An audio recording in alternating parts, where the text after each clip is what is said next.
الحمدللہ رب العالمین والصلاة والسلام علی سید المرسلین محمد وآلہ وصحبہ اجمعین، اما بعد۔ عزیز طالب علموں، پہلے تو آواز بند کریں، خاموش رہیں، اور سب سے پہلے اس بات کی آپ سب کو خوشخبری کہ مصر کا فرعون اپنی گدی سے ہٹا دیا گیا۔ اس سے پہلے تیونس کے فرعون کو ہٹایا گیا، اب چند فرعون اور باقی ہیں، مختلف اسلامی ملکوں میں اس کی گدی پر براجمان ہیں، اور 40 سال سے انہوں نے ظلم کے پہاڑ توڑے ہیں، جس کی گواہی وہاں کے جیل دیتے ہیں،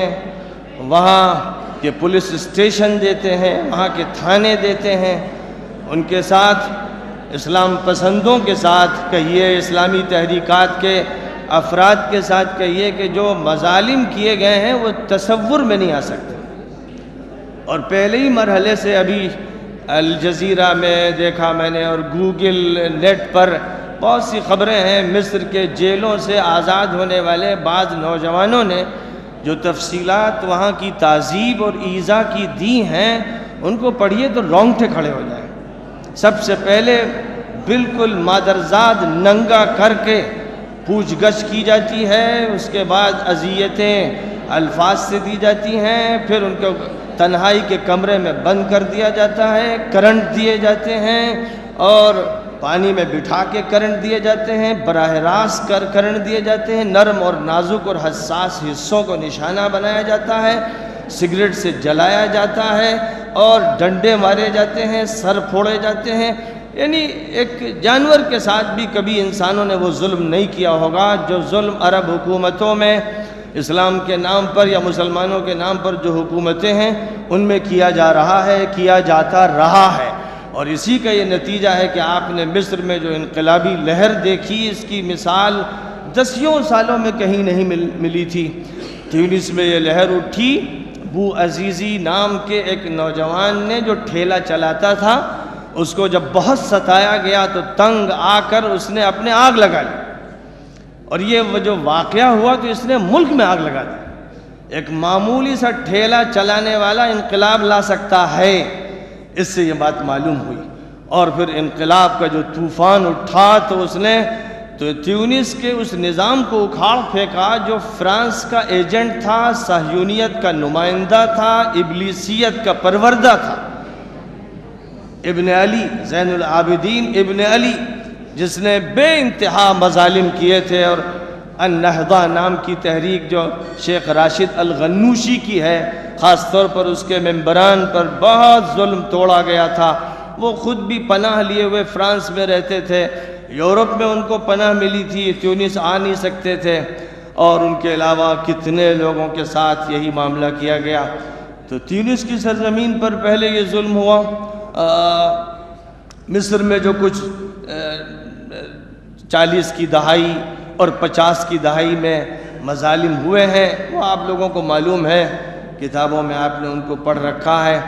اور یہی صورتحال عراق کی، شام کی، کسی حد تک لیبیا، الجزائر اور بعض دیگر ملکوں کی رہی، کہیں کم کہیں بیش، لیکن اس میں سب سے زیادہ حصہ مصر کا رہا اور تیونس کا رہا۔ اور تیونس نے آخری دور میں تو اسلام کے خلاف جنگ چھیڑ دی تھی،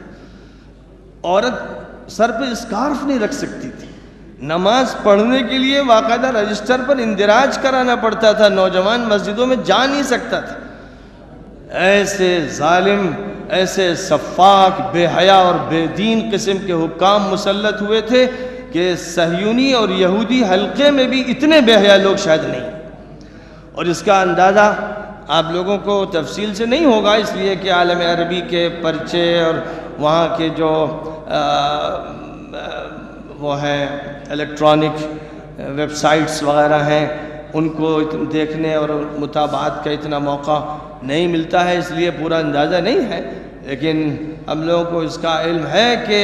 کیا مظالم کیے گئے ہیں۔ تو اللہ تعالیٰ کی طرف سے یہ بات لوگوں کے دلوں میں ڈالی گئی اور بے خوفی پیدا ہو گئی۔ لوگ جہاں نکل نہیں سکتے تھے، تبصرہ نہیں کر سکتے تھے، بیوی سے شوہر ڈرتا تھا، شوہر بیوی سے پر اعتماد نہیں کرتا تھا، یہ خطرہ رہتا تھا کہ کہیں ایجنسیاں نہ سن رہی ہوں، کہیں ایسا نہ ہو کہ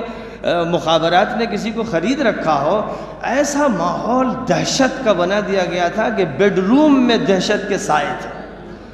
وہاں صورتحال ایک دم سے ایسی تبدیل ہوئی کہ لوگ سڑکوں پہ آ گئے، لاکھوں کی تعداد لوگ سڑکوں پہ آ گئے، گولیوں کا ڈر ختم ہو گیا،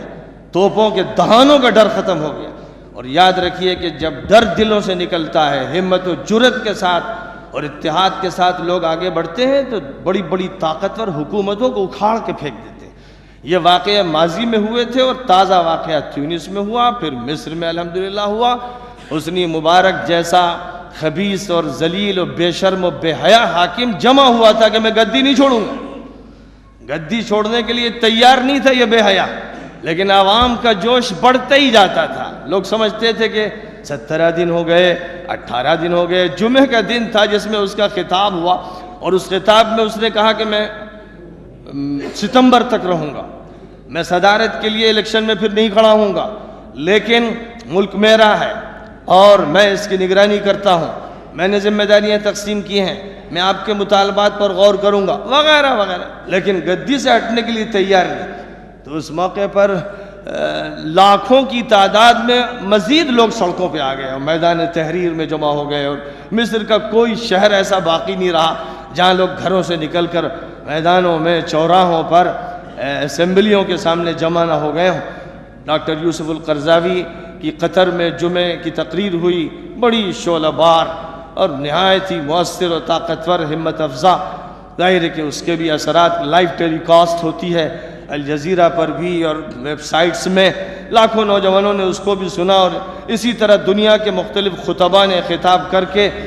رہنمائی کی، نوجوانوں کی ہمت افزائی کی، جس کا نتیجہ یہ ہوا کہ تعداد بڑھتی گئی اور لوگ جمے رہے کہ ہرچہ وعدہ بعد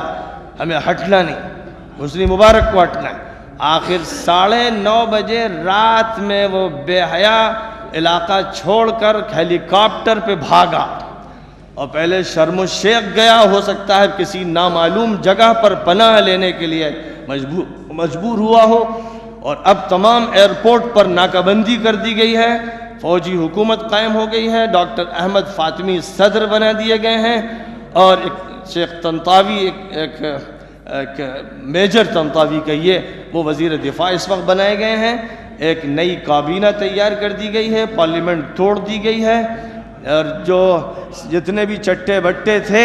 ان کی گھیرہ بندی کر دی گئی ہے۔ انشاءاللہ ان کا تعاقب ہوگا، ان کو سزائیں دی جائیں گی۔ اللہ تعالیٰ وہ دن لائے کہ ان مجرمین کو کیفر کردار تک پہنچایا جائے، اور یہ سلسلہ ہر جگہ چلتا رہے۔